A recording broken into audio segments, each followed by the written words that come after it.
But first, the south side of Chicago has long been plagued with some of the highest crime rates in the nation. But one man is trying to transform this area by focusing on the everyday needs and the health of those who live there. Jeffrey Brown has our story. Along this stretch on Chicago's south side, Rami Nashashibi is a familiar face. He's the founder of the nonprofit Iman, the Inner City Muslim Action Network. And for more than 20 years, he's focused on the root problems these neighborhoods face. So violence, poverty, lack of real meaningful job opportunities, lots of young people with very few meaningful trajectories. This set of blocks was ravaged by the foreclosure crisis. Nashashibi grew up the son of a Jordanian diplomat. He first came to the U.S. for college and later got a Ph.D. in sociology from the University of Chicago. He started Iman in 1997 to help bridge divides he saw between Muslim immigrants and African Americans. The organization has grown ever since and now has an annual budget of nearly $4 million, with funding from a mix of grants and private donations. This is social activism, he says, grounded in faith. We've been unapologetically rooted in the values and spiritual tradition that comes from the Muslim community, while at the same time acknowledging that so much of that is also very universal. One major focus of the organization, neighborhood corner stores. The small shops that many here rely on in the absence of supermarkets in these neighborhoods. But also places that have historically generated tensions between the Arab immigrants who own them and their African American customers. Iman is trying to change that. That corner store doesn't have to be what many corner stores in Chicago are, often a place of death, not a spot that you really want to go into, that we could radically reimagine it. At the Morgan Mini Mart in Englewood, store owner Sami Defala, who immigrated from Palestine, is one of 60 store owners in the area who've signed on to Iman's Corner Store campaign. We've been in the neighborhood for 27 years. So some information on the benefits of eating fruits. The idea is to bring everyone together around a common need, fresh and more healthy food. We've stepped it up. With their help, we've been able to acquire fruits and vegetables that are subsidized, a lot lower price, and in turn we sell them at a lot lower price. So that way it's a win-win, right? And it is much needed, says Iman Shamar Hemphill. You know, it's a war on nutrition that's constantly killing our communities. Black men die at higher rates, contributing to their diet, right? How are you going to change anything in your neighborhood if you really can't start with the place that really sustains the neighborhood, and that's the food? Sami Defala says in the process, a new trust has emerged between him and his customers. People talk. People in the community talk. Hey, listen, that guy is a good guy there.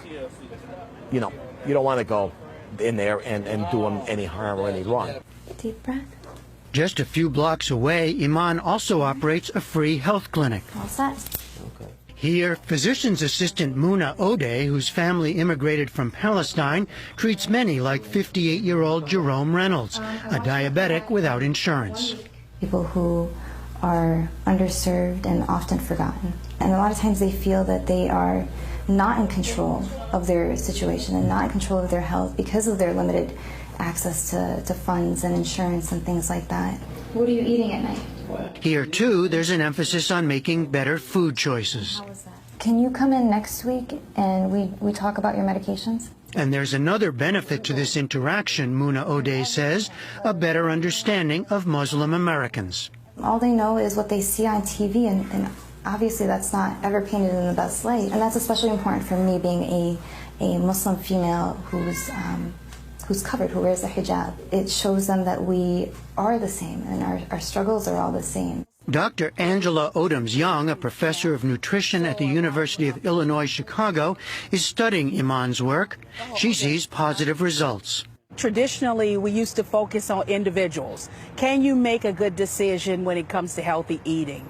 We now know from a research perspective that community matters.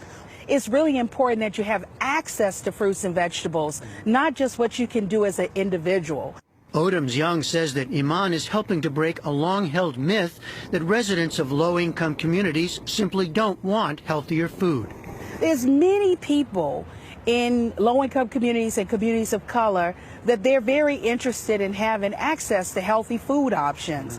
But one of the big problems is the structural barriers. Another structural barrier being tackled here, finding jobs for men like Khalid Party, a former gang member and drug dealer.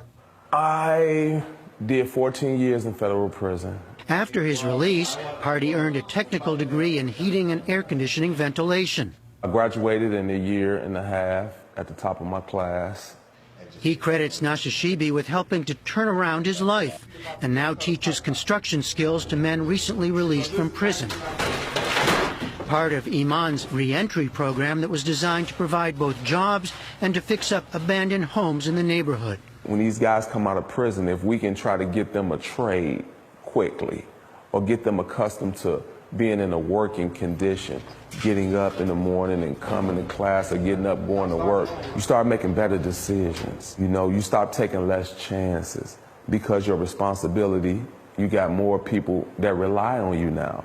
For Rami Nashashibi, it's all part of meeting the needs of residents in these often neglected neighborhoods. But even after 20 years, he admits that far more work is needed.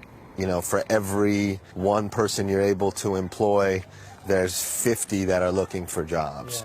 For every block that you stabilize, there's the sense that, you know, there's 25, 35 blocks that need that exact same intervention. Brothers and sisters being Undaunted, Iman is actually expanding.